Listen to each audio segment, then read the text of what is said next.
Bismillahirrahmanirrahim. Assalamualaikum warahmatullahi wabarakatuh. Alhamdulillahirabbil alamin. Shalatu wassalamu ala asrofil anbiya wal mursalin Sayyidina wa maulana Muhammadin wa ala alihi wa sahbihi ajmain, amma ba'd. Pagi ini kita akan bahas beberapa hal, yakni yang pertama adalah tentang perbedaan agama dan budaya. Kemudian yang kedua adalah tentang bagaimana karakteristik dari radikalisme. Dan yang ketiga adalah tentang bagaimana metode fenomenologi dalam mengkaji apa yang terjadi di sekitar, atau khususnya tentang budaya yang ada di sekitar kita. Itulah beberapa hal yang akan kita kaji. Untuk itu, marilah kita saksikan berikut ini. Baik, yang pertama adalah perbedaan antara agama dan budaya atau kebudayaan. Nah, kedua ini tentu kita sering mendengar dan dapat disandingkan secara bersama-sama antara agama dan budaya. Namun, keduanya tentu memiliki perbedaan yang mencolok, yakni agama merupakan sesuatu yang diwahyukan oleh Allah Subhanahu wa Ta'ala. Kemudian, kebudayaan merupakan hasil cipta rasa karsa dari manusia. Itulah perbedaan yang sangat menonjol antara agama dan kebudayaan. Kemudian, keduanya tentu memiliki relasi yang sangat kuat. Karena apa? Agama dan kebudayaan menurut saya adalah agama itu dapat diajarkan melalui kebudayaan. Sedangkan kebudayaan itu dapat dilestarikan dengan agama.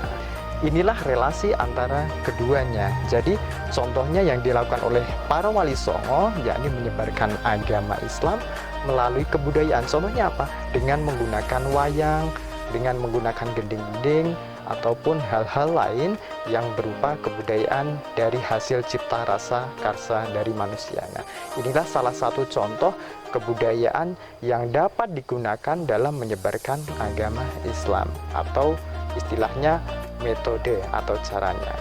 Di sini agama berperan untuk memfilter atau menyaring nilai-nilai atau norma-norma yang ada dalam kebudayaan, apakah itu sesuai dengan ajaran Islam ataukah tidak. Nah, itulah contoh tentang kebudayaan yang dapat digunakan sebagai metode untuk penyebaran atau perluasan agama. Kesimpulannya, agama dan budaya memanglah dua hal yang berbeda. Akan tetapi, perbedaan ini bukanlah hal yang perlu dibenturkan. Nah, kita sebenarnya bisa berjalan berdampingan dan sama-sama memperoleh kedamaian dalam menjalani kehidupan. Hanya saja masih diperlukan kesadaran untuk setiap insan memiliki nilai toleransi. Nah, saya yakin kita sebagai bangsa yang menjemuk, khususnya bangsa Indonesia, karena banyak sekali ras, banyak sekali etnis yang berdampingan, kita tidak perlu untuk saling membenturkan perbedaan atas apa yang ada. Kemudian yang kedua tentang karakteristik paham keagamaan yang radikal. Nah, ada beberapa karakteristik yang muncul yang dapat kita pahami bahwa dia itu memiliki ciri-ciri orang radikal. Yang pertama adalah menghendaki pelaksanaan hukum Islam dan norma-norma secara komprehensif dalam kehidupan, sesuai apa yang dimodelkan oleh Rasulullah. Sehingga apa? Ini nanti dia akan memiliki sikap keberagamaan yang fanatik. Kemudian yang kedua, menafsirkan ayat Al-Quran yang terkait dengan hubungan sosial, perilaku keagamaan, dan hukum kejahatan secara literal tekstual. Kemudian yang ketiga adalah seseorang itu menerapkan model penafsiran secara literal tekstual. Artinya apa? Ini nanti akan memunculkan sikap intoleran. Apabila dia mempunyai perbedaan dengannya, maka orang itu tidak senang.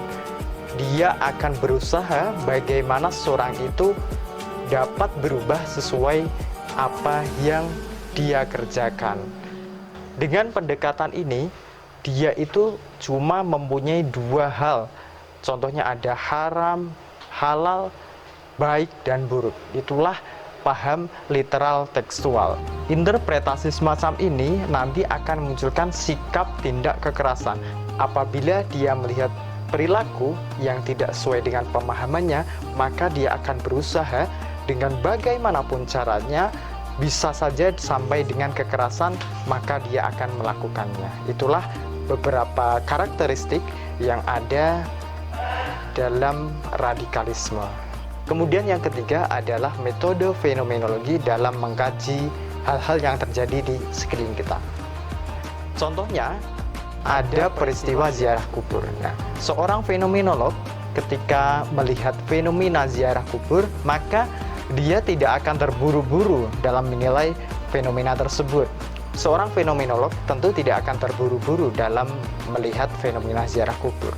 Nah, apakah itu bentuk penyembahan terhadap makam serta-merta ataupun ada hal lain. Nah, itulah ciri seorang fenomenolog. Nah, seorang fenomenolog akan melakukan reduksi, yaitu menunda segala pengetahuan yang ada tentang perilaku ziarah kubur sebelum dia melakukan pengamatan secara langsung atau pengamatan intuitif atau menyaring fenomena untuk sampai ke intisarinya, apakah seorang peziarah kubur itu memang benar-benar melakukan penyembahan terhadap makam. Nah, kemudian hasil dari proses reduksi tersebut nanti dia akan memahami bahwa apa yang dilakukan oleh peziarah kubur itu apakah benar-benar dia menyembah terhadap makam ataukah dia melakukan ritual ibadah seperti mendoakan, kemudian mengingat bahwa nanti ada kematian. Itu tadi beberapa hal yang dapat saya sampaikan. Kurang lebihnya mohon maaf. Akhir kalam, assalamualaikum warahmatullahi wabarakatuh.